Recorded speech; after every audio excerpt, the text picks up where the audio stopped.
by many due to the KUK state game that will make this quick. So we'll get right to it. First off, are there any bill introductions? All right, then we will move into our briefing with CPost.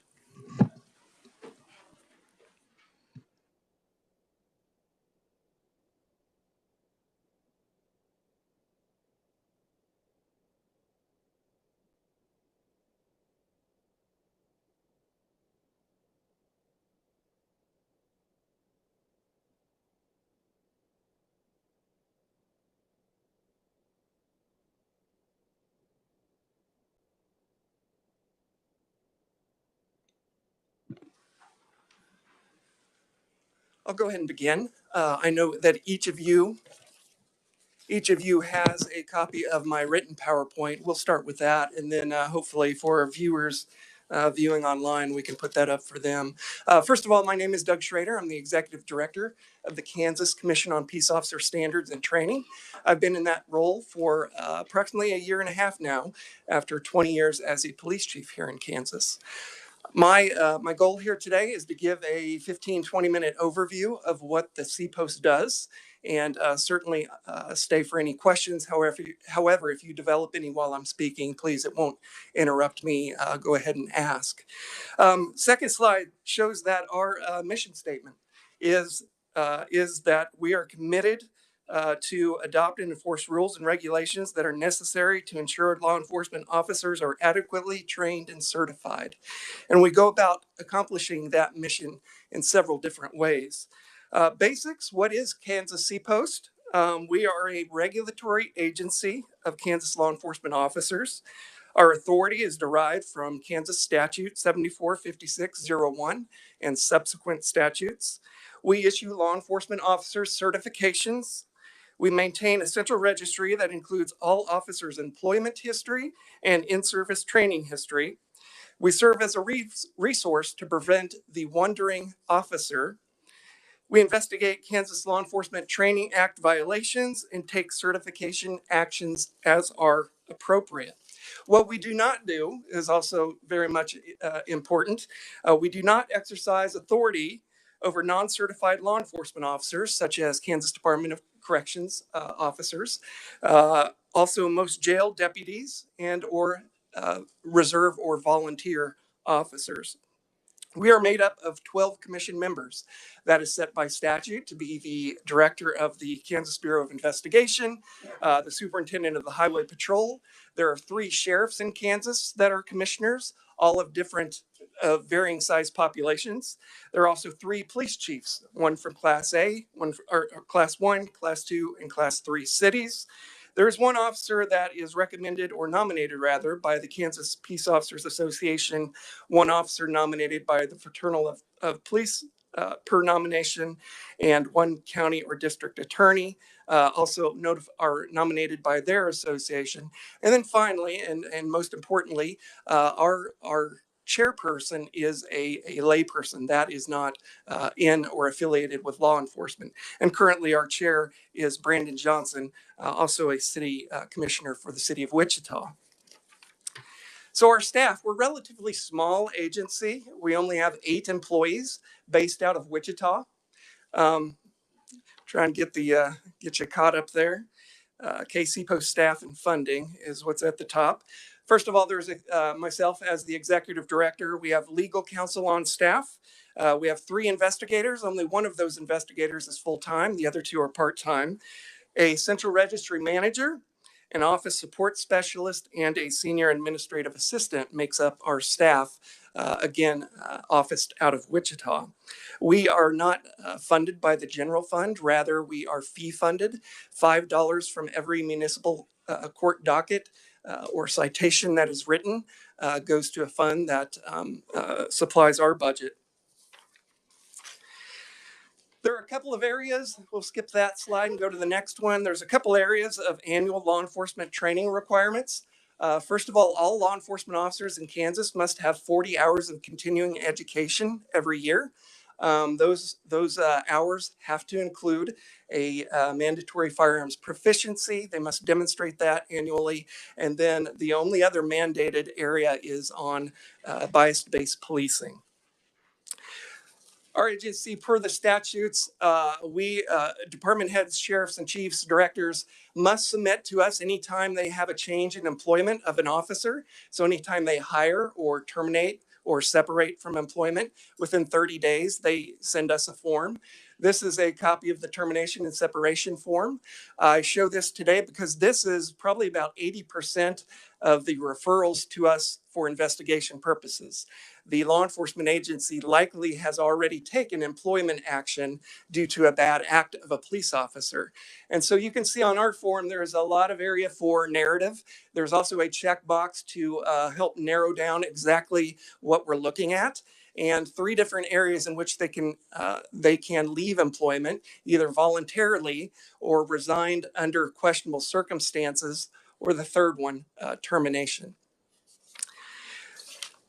Again, this form on your next page, you will see that there is a terminated officer statement. We feel that it's important that every person has due right protections, and therefore, if a sheriff or police chief fills out that terminated officer report like they should within 30 days, we want to give that officer the opportunity to refute, add information, challenge information. And so this is a form in which we provide that due process for those officers.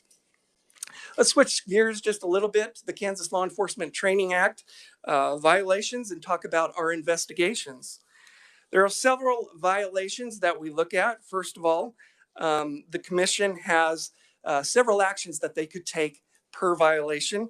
They could suspend an officer's license or certification. They could revoke, remand, deny, censure, or condition the law enforcement officer's certification. And they can take one of those actions due to any failed minimum requirement, such as a fitness for duty evaluation. Should that come out to reflect that there may be some mental illness that needs to be addressed with the officer, they can suspend or take really any one of those actions that I identified earlier. If there's a felony or a domestic violence conviction, they can also do that.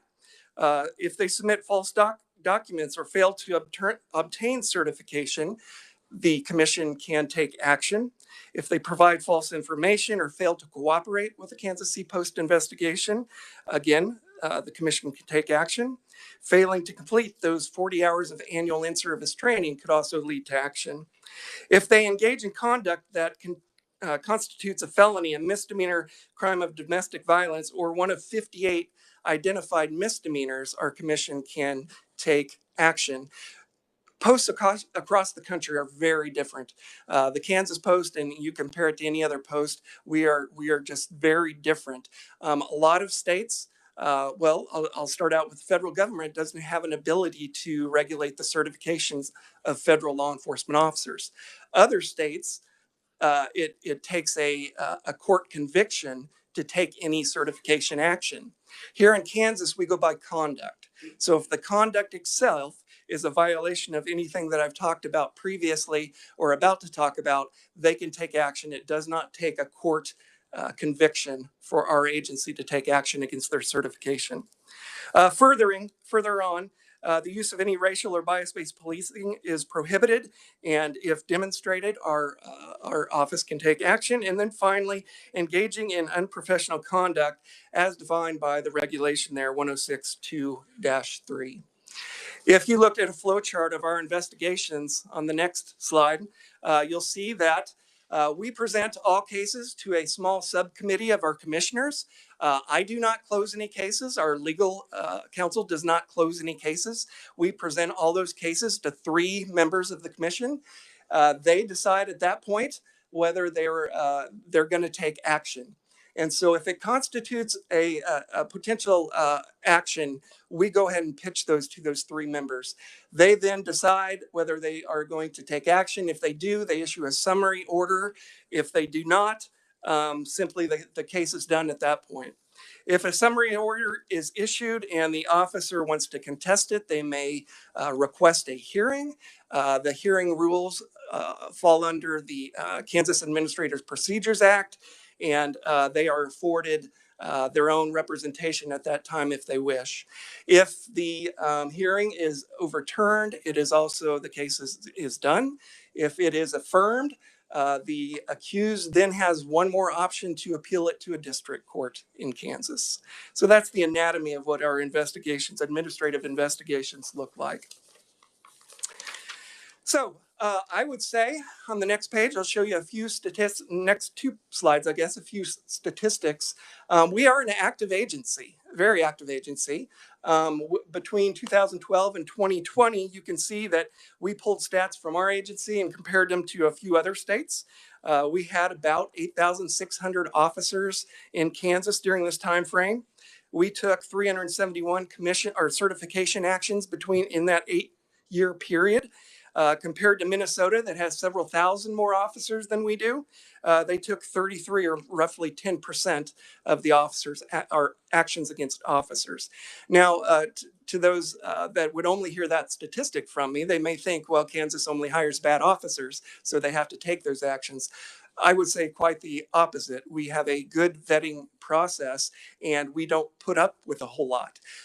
When I travel across the state, one of the reoccurring themes that I hear and that I agree with is that nobody hates a bad cop more than a good cop, because we all get painted by that same paintbrush. So I would rather there never be an integrity violation from a Kansas officer. However, we know human nature.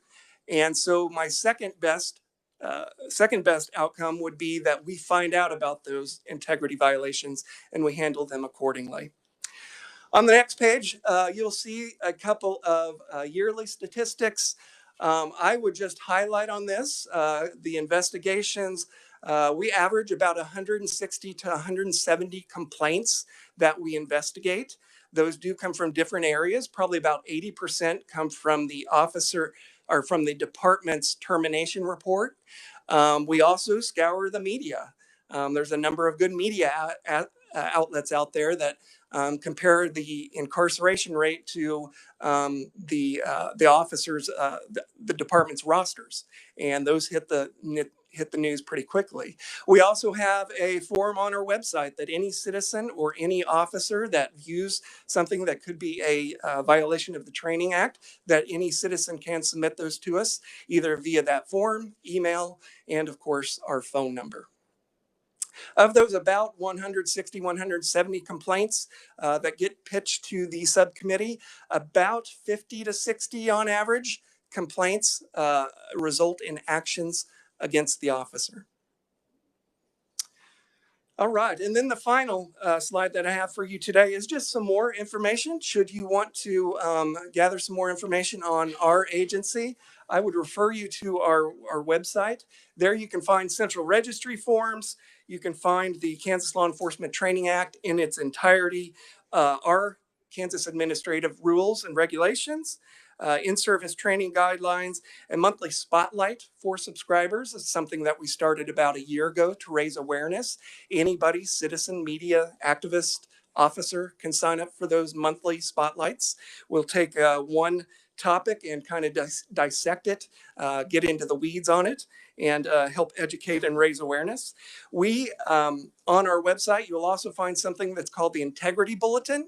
Every 6 months, we take the group of actions that have happened during that last period, and we brief them without names.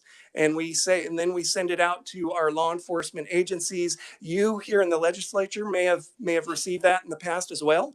It's basically saying, this is what people are getting in trouble for. This is what we need to guard against. This is what we need to educate each other on. And so we feel that we're very transparent in that area. You may have heard about the National Decertification Index. I hope you're happy to know that Kansas has utilized that for at least 10 years now, and that any agency in Kansas, that if they want access to that, to see if an officer that has applied with them has perhaps had an action taken in another state, that they can get access to that through our agency. With that, I am happy to respond to any questions you may have. Any questions? Representative Resman. Thank you, Mr. Chairman. Does the agency take anonymous complaints? Absolutely, we do. However, such as the nature of law enforcement. Anonymous complaints may make it more difficult to check into, to verify, but absolutely we take anonymous complaints.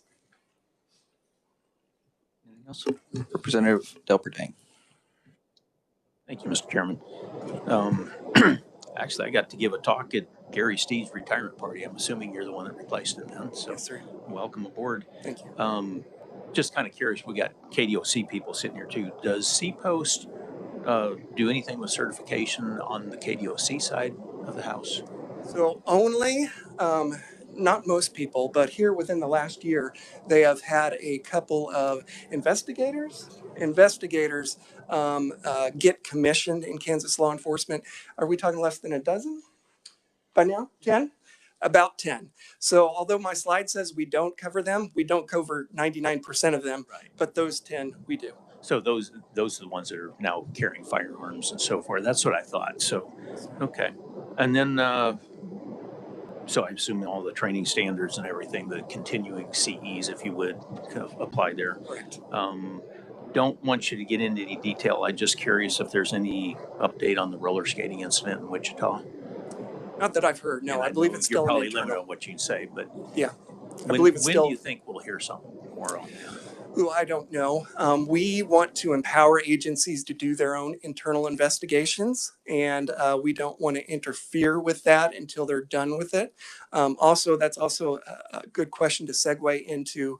Occasionally, there is also a criminal investigation involved with an officer's conduct. Similarly, we recognize the importance of that investigation and don't get involved with our own administrative investigation until that's run its course. Appreciate good answers. I Thank you, appreciate sir. it. Thank you, Mr. Chairman. Anything else?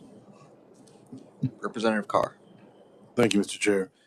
My question is, does CPost provide its own training, or is it contracted with respect to the manuals and the training criteria?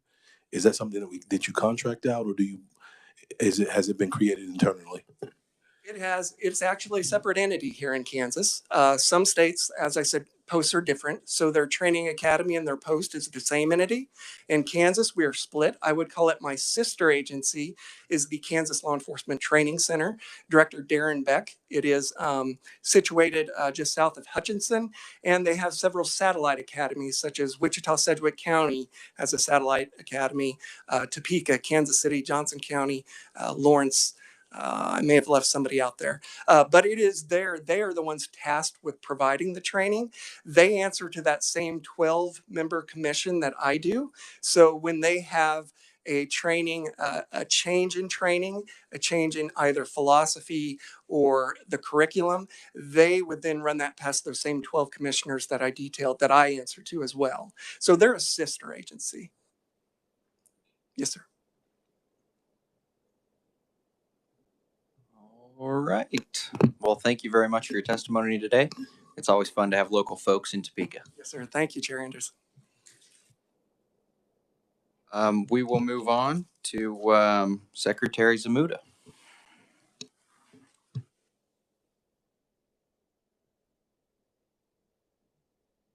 Afternoon, Mr. Chairman, members of the committee. My name is Jeff Zamuda. I'm the Secretary of Corrections. It's good to be here with you this afternoon. I appreciate the opportunity to be here and share some information about our agency. While we're getting this the PowerPoint set up, if I could piggyback on Representative Delperdang's question about our agents that are certified. That just was legislation, I believe it was passed last year, that allowed our investigators and our field agents to be certified through the post. And some of those agents out in the field work with the U.S. Marshals Service to apprehend fugitives and whatnot. So that training is really a big help, and we appreciate that the bill was passed that allowed that to happen. Good. Oh, we're getting set up here. Sorry. I can hear the clock ticking on that K-State game. So.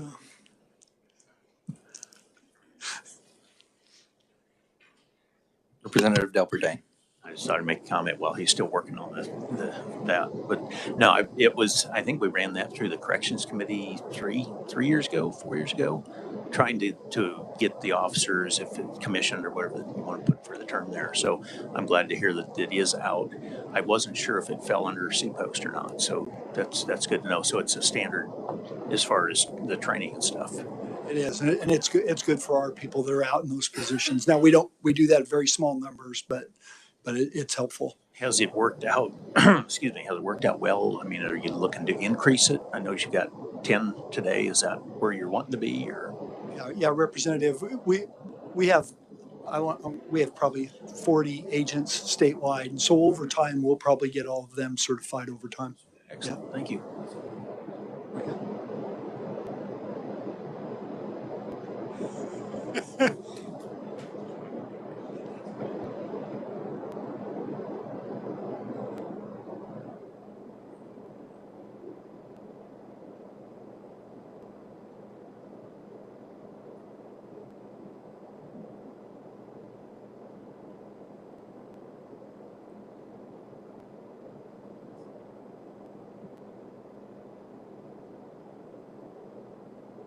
Our members of the committee have a hard copy, and we'll just catch up. How's that in the interest of time?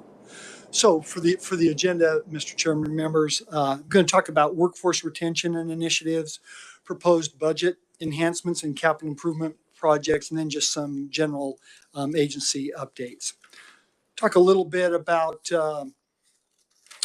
workforce retention and initiatives, and staffing's a national challenge. Hiring new, it's impacting nearly every state Department of Corrections, to include ours.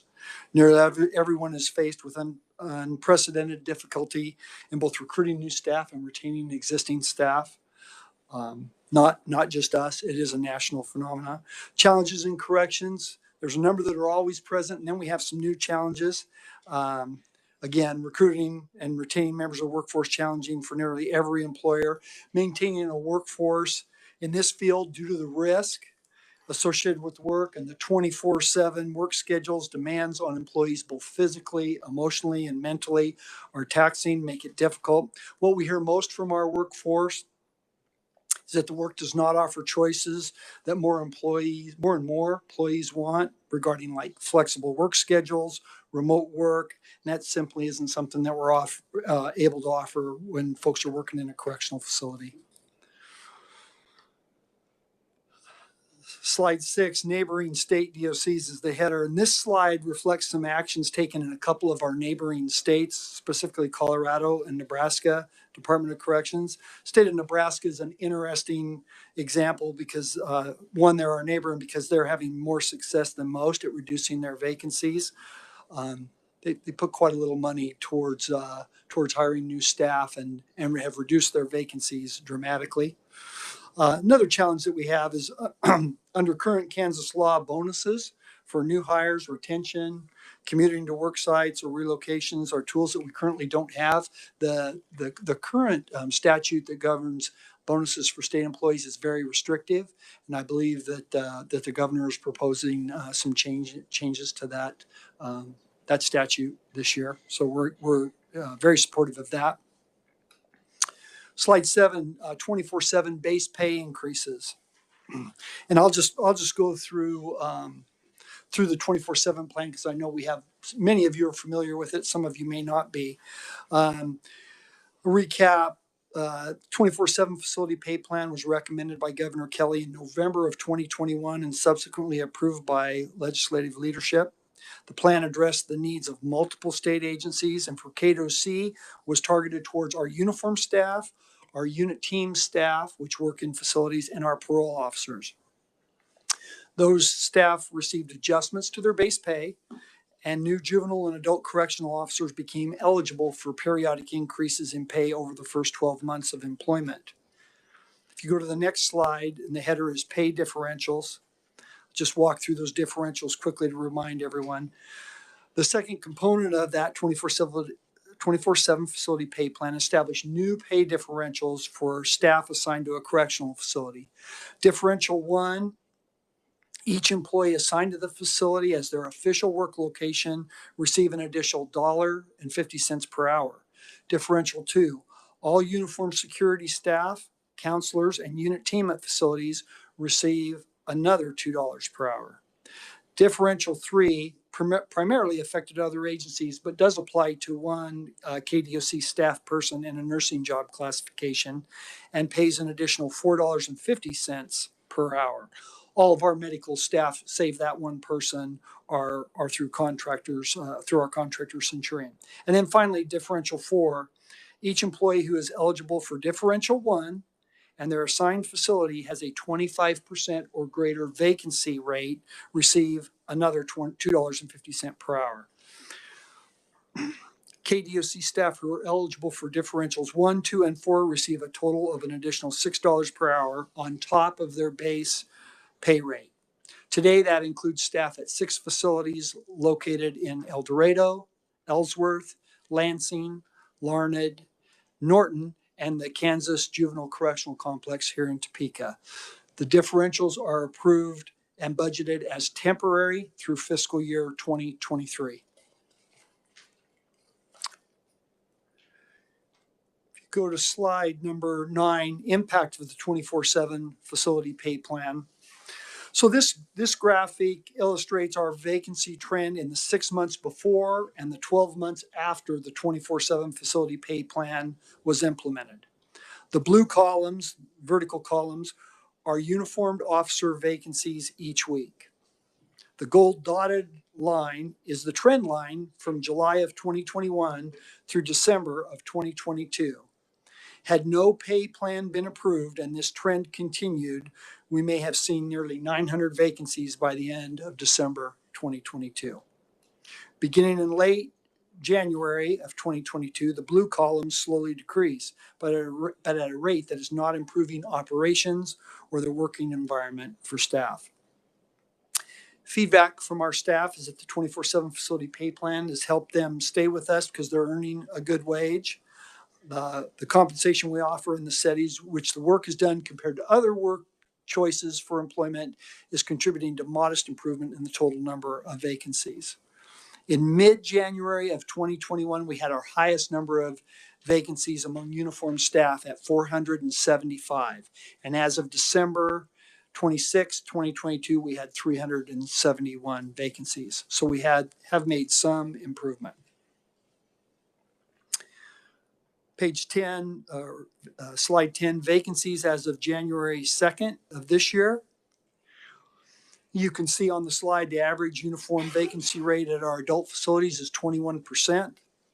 4 adult facilities are above 25%. Our parole officer vacancy rate is 10%. That's a little higher than normal. And at our juvenile facility, the uniform vacancy rate is 38%. On the next slide, not just correctional facility staff.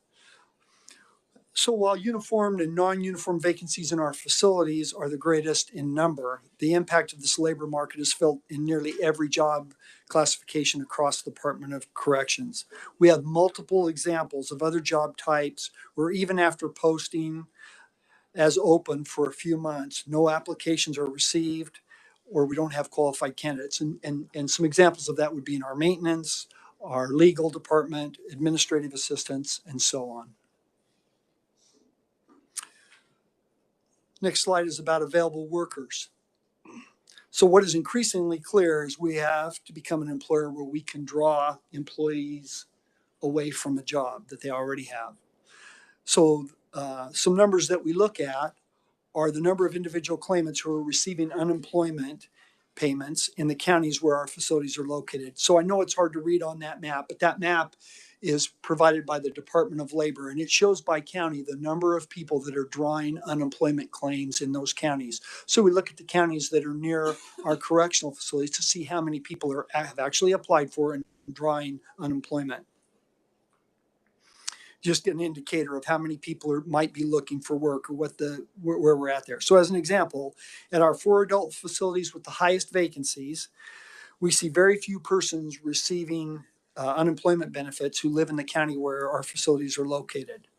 At Lansing, one of our 4 highest, we have 100 total uniform vacancies, and there are 100 individual unemployment claimants in the week of December 25th through the 31st in Leavenworth County. So we need to hire 100 people. There's only 100 people drawing unemployment benefits. Now, that doesn't necessarily mean that's all the people that are without a job, but that's clearly people that are actively pursuing work.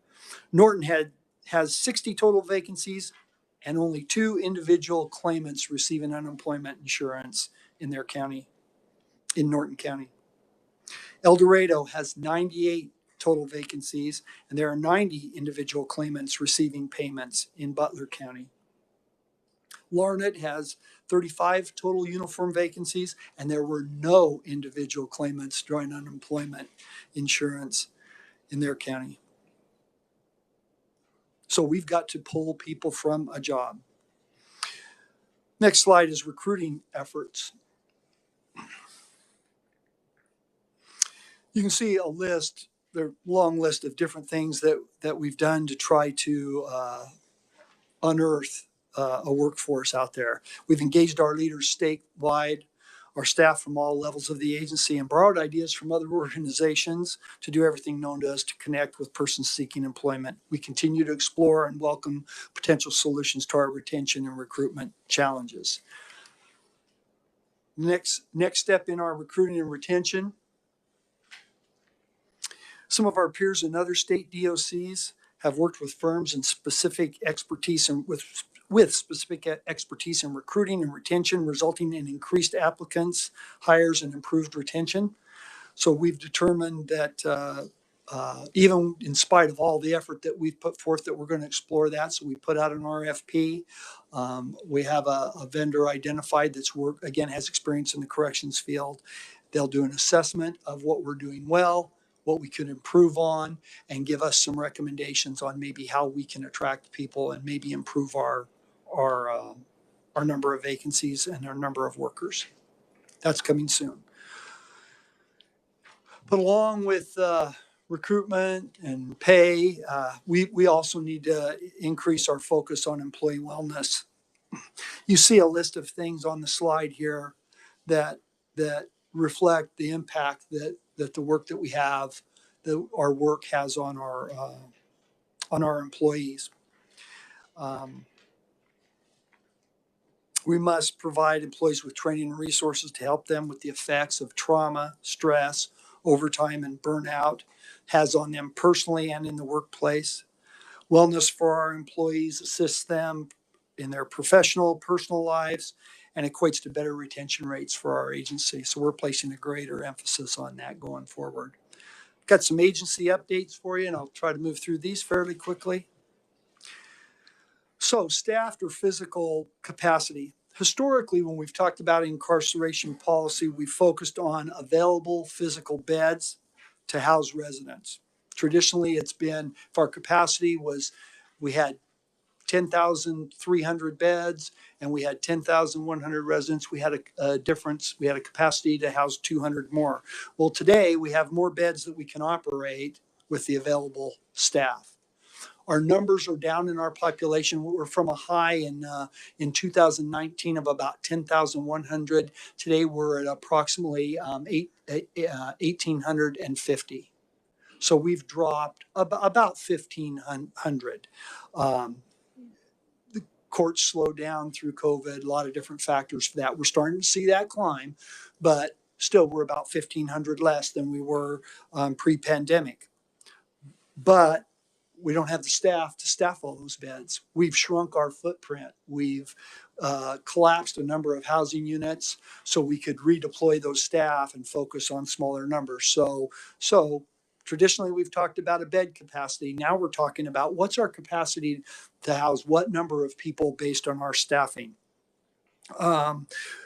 So with our based upon our available staff and the closed units, we're at 97% of our staff capacity. We have a number of housing units closed statewide. Temporarily, hopefully. Let's see. So increased educational opportunities through Second Chance Pell. Pretty excited about this. This is a great opportunity to help The people that are incarcerated with us return back to the community, be productive citizens, and reduce the burden on the taxpayer and improve public safety. In 2019, a number of our college partners joined with us in forming the Kansas Consortium of Corrections Higher Education to provide high quality post-secondary education programs. And that might be a vocational certification, it might be an associate's degree, it might even be a bachelor's degree. We have 9 college partners statewide. They're great partners, they're fantastic. They're generally local to those facilities in the catchment areas, if you will. Kansas now has Pell eligible college programming in all of our correctional industry facilities. We've seen a 50% increase in participation in post-secondary programs in the past year, and the majority were able to access Pell grants. The next slide just gives you a snapshot of 20 years and then 2 years of the impact of Second Chance Pell in Kansas. And you can read the numbers on the slide. In the past 20 years, on average, we had 37 residents per year earn a degree or certificate. In the past 2 years, that average has jumped to 173 per year. So we went from 37 per year to 173 per year. As Pell funding becomes more available to residents, we anticipate more access to funding. But our challenge will quickly become our ability access to instructors and limitations on classroom space in our facilities.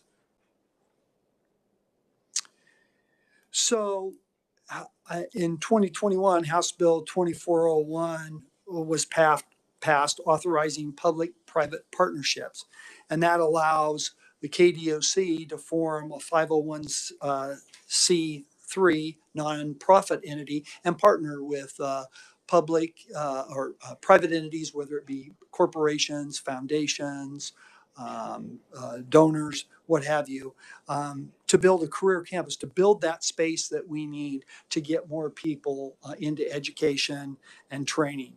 So we're appreciative that that bill passed. We have established the 501c3. We've got a firm that's helping us work on a strategic plan to identify donors and get out there. Part of the feedback that we've received from that company and other donors is that we may have donors that are a little bit reluctant to participate if the state doesn't have some skin in the game, some money put up for that. So we're endeavoring to work on that as well. We have a $10 million, I think we've asked for, proposed in our 5-year capital improvement plan, a $10 million investment. We need about $40 million to do that, that career campus at the Lansing Correctional Facility, and might even have to do it in 3 stages, so a little bit less than that to get started. So pathways for success appropriation. We're very, very thankful for this. Last year, we received $6.7 million for new investments in technical education equipment. We've got Wi-Fi equipment for our population that's been on back order, but has begun to trickle in from suppliers in November, December. We expect the rest to arrive in the coming weeks, and should be operational with our Wi-Fi for our population in the spring of 2023. What that Wi-Fi will do is let them access through tablets the educational opportunities, do their homework online, just like you would have any college student or someone in some kind of a technical school. So we're excited about that. That helps us a little bit with some of the space issue. Once the equipment's installed, we'll have about 1,000 tablets and about 1,000 laptops available. Commercial driver's license simulators have not been ordered yet. We're trying to work with our partners. Where's the best place, best facility to place those at to get the most bang for the buck?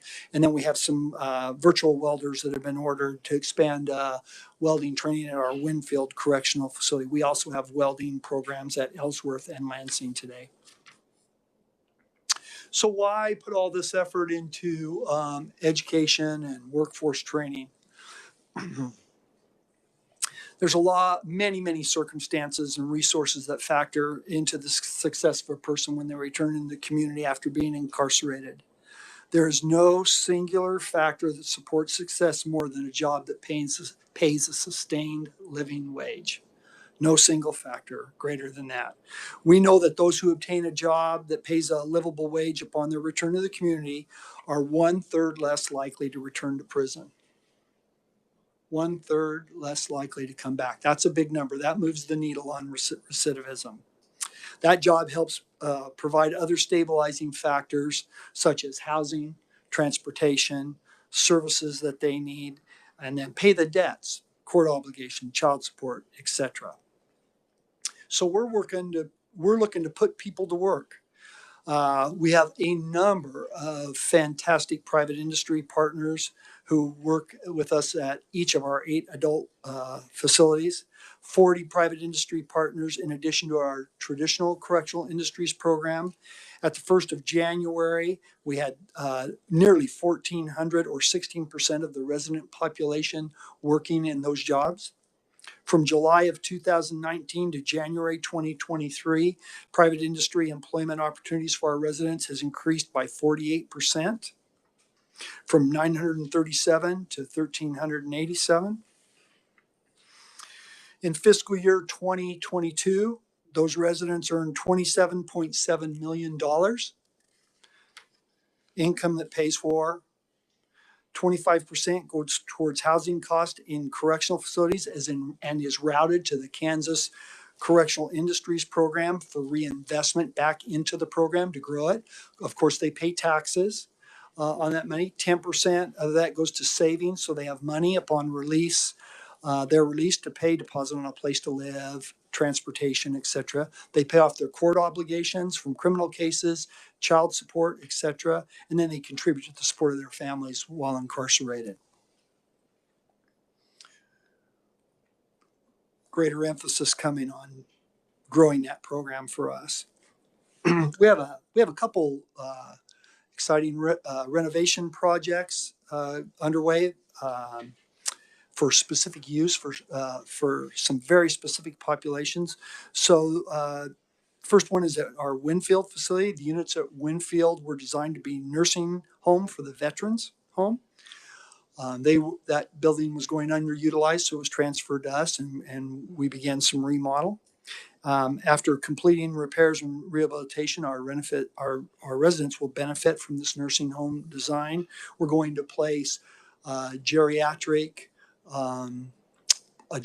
population there. It's about 240 beds, probably about 180 of those beds will be for the geriatric population, the folks that maybe have some ongoing healthcare needs, cognitive care, whether it be dementia, Alzheimer's, which is growing a little bit. And then the other 60 beds will probably be used for some workers for that facility, some aides, and we'll do drug and alcohol treatment programming with those folks. Most residents for that geriatric portion of that building will come out of our infirmary. A number will come out of our infirmary statewide. We have a hospital within the prison, if you will, and that'll clear up much needed beds for the rest of the population to meet their medical needs. So we're excited about that. And then we have a remodeling project at Lansing. If you remember, a few years ago, we closed the old Lansing facility and we moved into a new facility that was constructed there.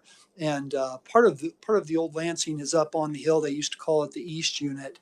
And up there's one housing unit that we felt could be renovated and turned into a drug and alcohol substance abuse treatment facility. It's about 200 beds. So the governor recommended and the legislature funded funding for that project.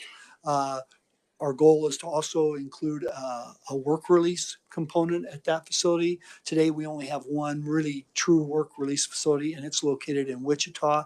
We really need a more regionalized approach to work release, and so we're going to try to establish a foothold over there in the Lansing area. We hope to open that unit in February or March. Staffing is going to be a factor there. We don't have enough staff today to staff the rest of the Lansing facility, so we're going to have to put our thinking caps on and see what we're going to do there. We received funding last year, and we're very very appreciative of the legislature giving us funding to raise the 2 former honor camps. Those have been sitting vacant for quite a while. They were falling in very, very bad shape.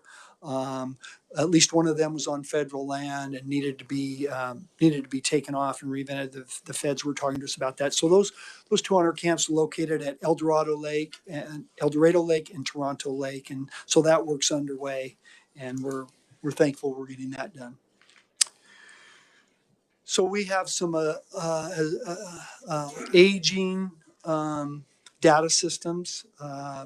We have a data system that was developed in the late 70s. I think it's on DOS. I don't think there's probably not too many people around that know how to fix DOS. That's one of our problems, one of our concerns. So we've received the go-ahead to replace some antiquated data systems. We deployed, so we call our new system Athena. It's a juvenile and adult-based system. Phase 1 was deployed in the spring of 2021. We're fixing some bugs on that today. Our vendor is Microsoft. We're working with them. And then Phase 2 is under development and testing today with, we're hoping to roll that out in the summer of 2022. And we're excited about moving on to some new IT platforms. Talk a little bit about condition of facilities. So we have some aging facilities, a lot of space, and we struggle to keep it maintained. Some of it's in poor shape. So we wanted to get an assessment and see just exactly what we had and maybe what we needed to do and formulate a plan for addressing those issues. So we put out a request for proposal in 2021, identified a firm that could come in and do a deep dive and assessment and make recommendations based on what they found.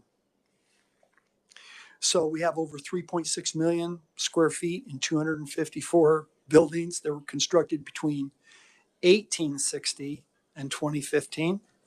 And so, given the age of them, a number were identified as needing significant repair or replacement. That's not surprising. The identified total capital investment needs exceed $338 million, and much of that, $164 million, is recommended as immediate needs, and another $173 million over the next 10 years. Now, realistically, the legislature can't fund that kind of money for this, and we can't manage the volume of that many projects immediately or even quickly. So, but the report does make clear that we must begin to prioritize those needs and have a identified path forward. And we've provided that the executive summary of that report to legislative committee. Did we do that in the fall, Randy? Was that in the fall? So, and we're certainly happy to provide that if you need it. I'm almost there. We're getting close. So finally, the governor's budget recommendations included several items to address critical needs for our agency. I hope that they'll receive support of Kansas legislators in the months ahead. Some of the key items recommended include fully funding the cost of our healthcare contract and the debt service on our Athena information system project that I referenced, investments in scheduled replacement of equipment, both safety equipment, security equipment, and vehicles, improved retirement benefits for some KDOC staff by moving them from corrections capers to KPNF, improving the benefits package available for new and current employees, which is also an optional tool to help us recruit and retain employees in this competitive market. A statewide pay plan, providing a 5% pay increase for all employees, and for some employees, a market adjustment to bring those that are under market to within 5% of the market rate based on Department of Administration and their employer wage surveys. And then finally, funding for the demolition of the closed buildings at the Lansing Correctional Facility and building a new warehouse to replace the one that is original to the facility that was built in the 1860s. That facility is standing there dormant, and it's a maintenance issue for us, and it's just falling further and further in disrepair, and we need to raise the building, or most of it anyway. And Mr. Chairman, members of the committee, that's my presentation today. I stand for any questions you may have. Very good. Thank you for your testimony today. I'll kick it off, not a question, but more of a comment. I've had the opportunity to join in Hutchinson and El Dorado. And your partnership with private industry is phenomenal. When you talk to the inmates that work in there, um, most of them have higher spirits than just a random person walking down the street. And so it's awesome to see and talk to them, what it does for them in there and for after they get out. So I appreciate everything you guys do with that. Obviously, there's a ton in here, but that was my one comment on that. Any questions? Representative Delberdang. Thank you, Mr. Chairman. You just made the comment about moving some from capers, KPNF. What's the sum, if you would? Mr. Chairman, Representative, I'm not sure all the details of what's in the plan. I haven't seen the detailed plan. My understanding is it's at least our adult correctional officers and possibly some unit team and others that work in our facilities. No, I'm not clear on everything that's in there yet. I haven't seen the detailed plan yet. That's fair. You mind if I ask a couple more? I haven't hit my 25 number yet, so, okay. Today, is there a clear path for correction officers? In other words, after they've been there 3 years, 5 years, et cetera, is there a path that they can keep moving upwards? You want me to elaborate more, or? Well, Mr. Chairman, Representative, let me take a stab at it. Okay. So, well, I mean, it's a great career if you stick around and you do the right things. You're about doing the right thing and you work hard. It's a great career. Most of our facility leadership and agency leadership started at entry level positions. I started in a maintenance group in the state of Idaho. Many of our wardens started as either a counselor or a correctional officer. So the path is there. For people, and there's as you know, there's a number of steps along the way. You go from a correctional officer 1 to a correctional officer 2 to a correctional supervisor 1. Then you can become a lieutenant. You can move over into unit team. You don't have to stay in one lane, if you will. It really is the land of opportunity. So I believe there's lots of career potential and opportunities for those who are interested. Some people aren't interested in supervising others. They're not interested in becoming management, and it's still a great career for them if they want to stay at an entry level position. And we have many staff that do that as well. Do you have quite a few that want to maybe have visions to become law enforcement? Are we aligned properly to allow that to happen easily? Or is there something maybe we could change with how we align the different entities up to make it easier for people? Mr. Chairman, Representative, well, I'd prefer not to be the feeder system for law enforcement. I'd prefer to get our people and keep them, first of all, if I'm being candid. But yeah, a lot of people come to us and they believe that this is going to be their stepping stone. I've seen it my entire career. I really don't want it, but I'll start there. I'll kind of get my feet wet, build a body of work, and then I'm going to go to a law enforcement. But what people find is they come to us, they get engaged in the work, they find that, hey, there's some pretty cool stuff going on here, and they stay. Now that's not everybody. Some do go on to law enforcement, and there's those opportunities. I don't know, we don't have the certification other than the certification we talked about earlier. So there's not a direct tie, but whether it's, we have some weapons training, there's use of force training, some of that ties into law enforcement. So if you're looking to make the leap to law enforcement, there's certainly a background there that can help for that. One more, if I may. What is the current recidivism rate in Kansas? I just haven't heard that number. We were at about 34%. Is that right? And is that trending upward or downward, or it was trending downward, and then we had a slight uptick this past year, and I would attribute that in part to the pandemic, and not quite 34, about 33.5%, 34%. So I think we were down, I want to say around 31.5, 32. So it ticked up. It bumped down just prior to the pandemic, and then it's ticked back up. Part of that is getting people into their programs, our capacity, staff shortages, and all that. So I expect that's going to stay about where it's at until we get our staffing woes addressed.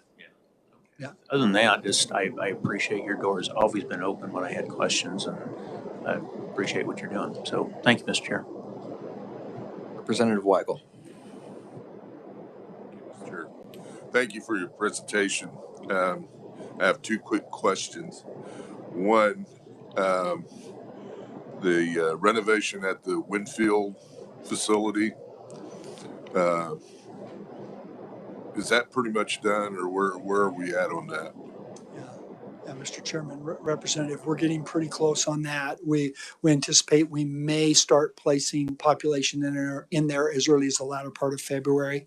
We're finishing up the fencing, finishing up a number of punch list items, so we're getting close. Okay, and that's the reason why I asked. I said the security fence needed to be in place before it becomes occupied. Uh, is the Winfield facility adjacent to or next to the Kansas Soldiers Home there? Is that part of the same overall complex?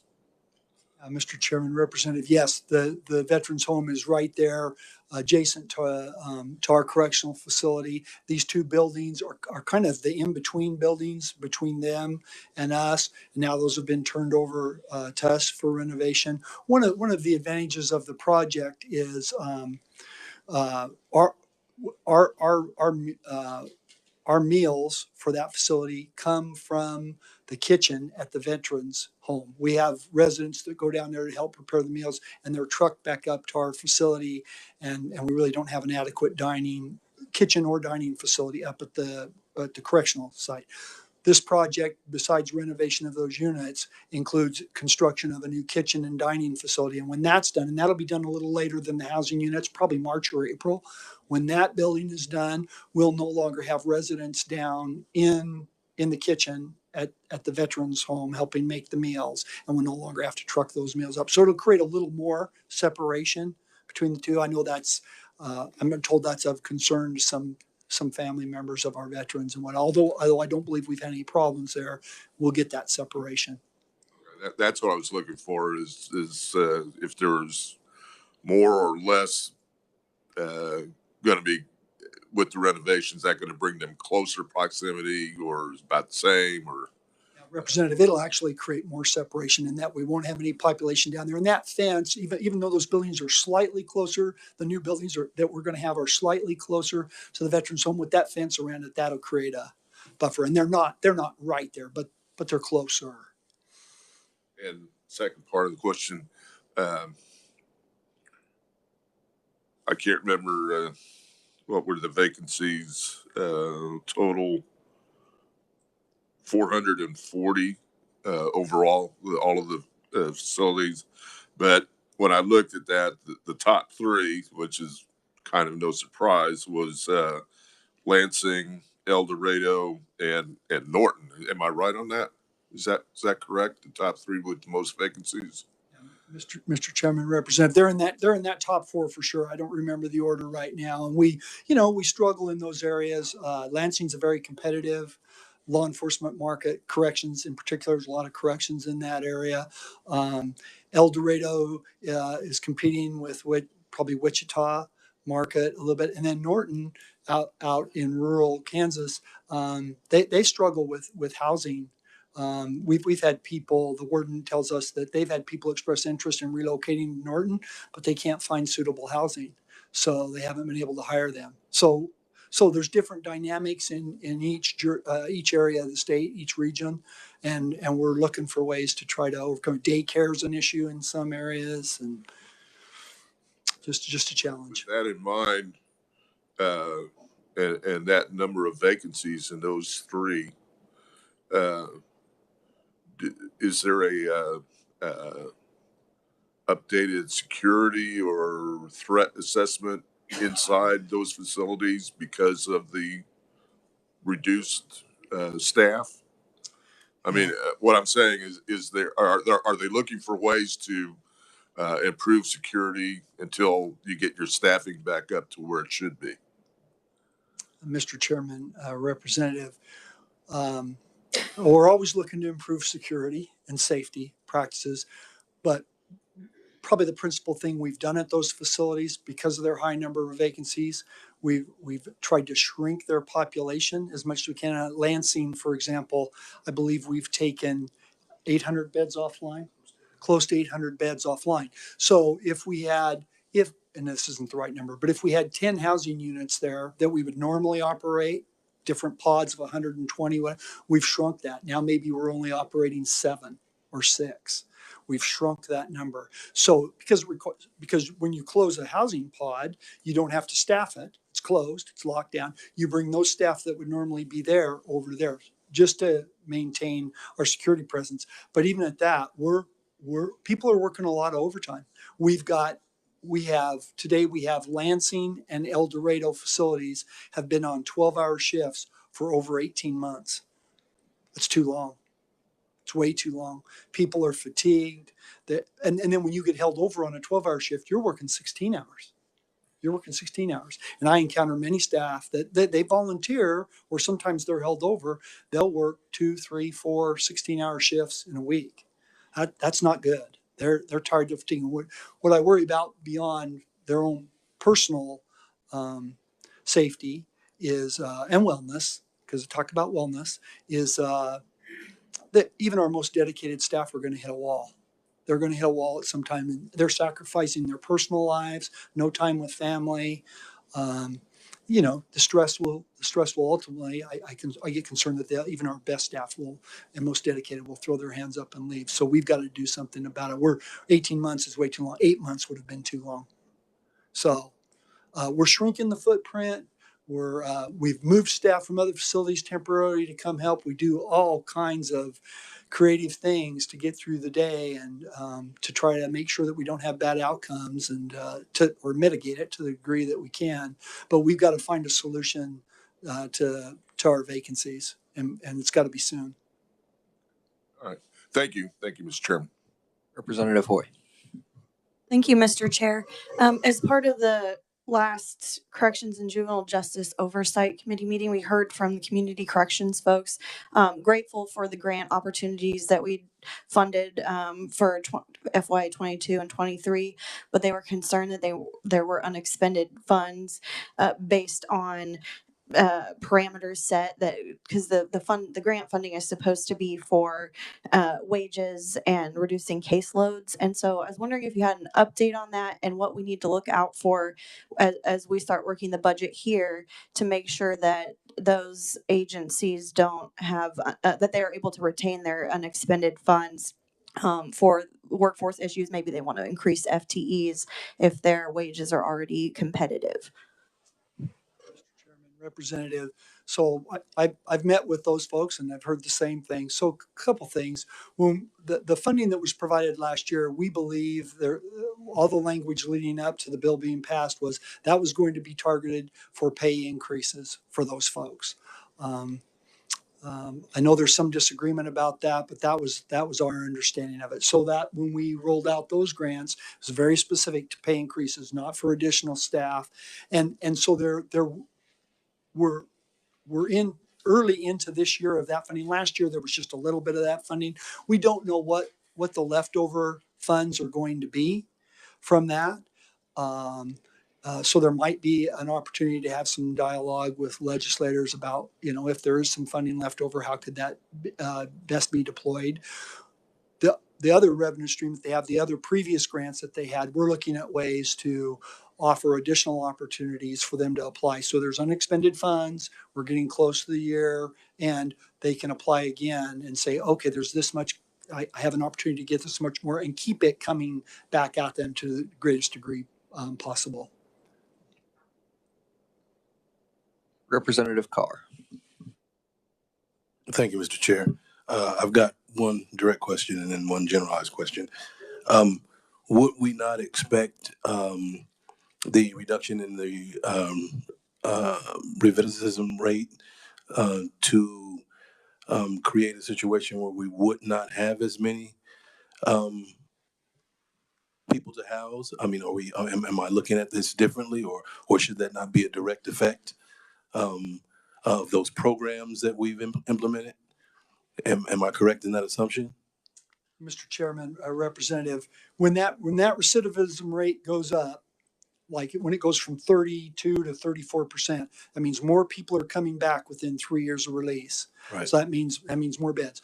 When we When we can deliver the programming at the right time, in the right space, to the right people, we'll see that recidivism number come down. Couple that with training, education towards employment, because we know employment's a big factor. We'll see that recidivism rate go down. Today, we've seen that uptick because we don't have the staff to deliver all that programming. That's part of the equation. So have we, do we have historical data that shows that those programs are being effective and we are seeing that reduction in that recidivism rate?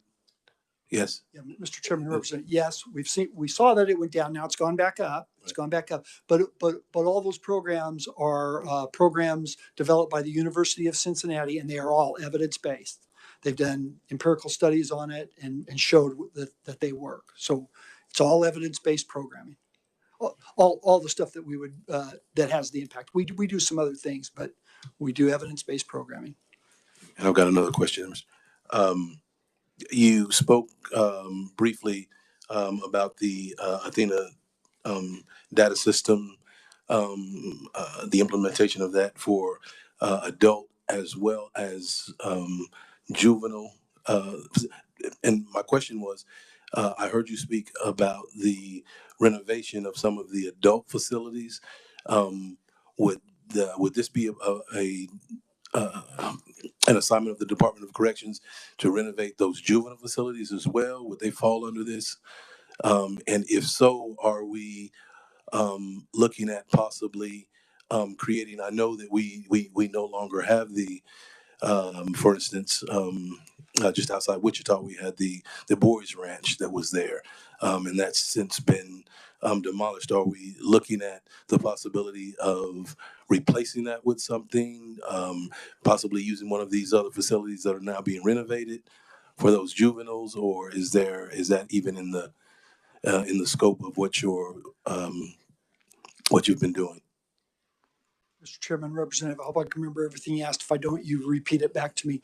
So first of all, the renovations projects that we have today are at adult facilities, and it would not be appropriate to house juveniles there. That'd be number one. Number two, that facility condition assessment report that I said we paid for and received this past summer, that included an assessment of, we have one juvenile facility under the Department of Corrections, and it's here in Topeka. That included an assessment of that facility. Certainly, there's renovations that could be made to each and every one of our facilities to include that juvenile facility.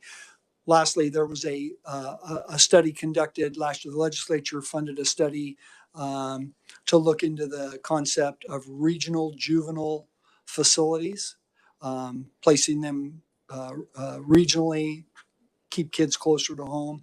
So that report was done the summer or fall. We received that report. That's been provided to the legislature. And I believe in the governor's recommendations, she recommended that we continue that study just a little further and look at maybe one additional potential site in South Central Kansas. Go back to that vendor and have them conduct a study of that. So there may be the opportunity to create more facilities or not, depending on those recommendations and whether they're funded. And that study was submitted, correct? How would I? Fantastic, thank you. You bet. Any further questions? Go ahead, Representative. Thank you. I promise I won't do that too much here. Game's not on me. Before you were here, before you came in, there was kind of common practice to send inmates to different states due to bed constraints. I think Arizona was a big one. How has that changed since you've been here? Are we still in that practice, or we got a little more in-house now? Mr. Chairman, Representative, great question. So today we don't have anyone in contracted beds. I think we have maybe 5 women at the state hospital, something like that. But nobody in county jails that we're contracting with, and nobody that's out of state. Shortly after I came here, our population was climbing. We were exceeding our bed capacity at the time, and we had some contracted beds in county jails, and then we ultimately had to send some men to Arizona, to Saguaro. They were there about 12, 14 months. something like that. And then we were able to bring them back as our numbers dipped with the pandemic coming. So today we don't have any out of state, and we don't have any in contracted beds. So our staffing vacancies are like this, and our population is like going like this. There's going to be a time when they intersect, and we'll be out of beds that we can staff. If we get to that point, we're going to have to consider other options, and that might be back to county jails, and it might be out of state. So we've got to find a solution to the staffing issues. Great question. Representative Ellis said you're only at 9, so you've got some bullets left if you want to use them. All right. Well, with that, thank you, Mr. Secretary. Appreciate it. Thank you, committee. Thank you, Mr. Chairman. Anything else for the good of the committee? All right. Rock chalk, and we're adjourned.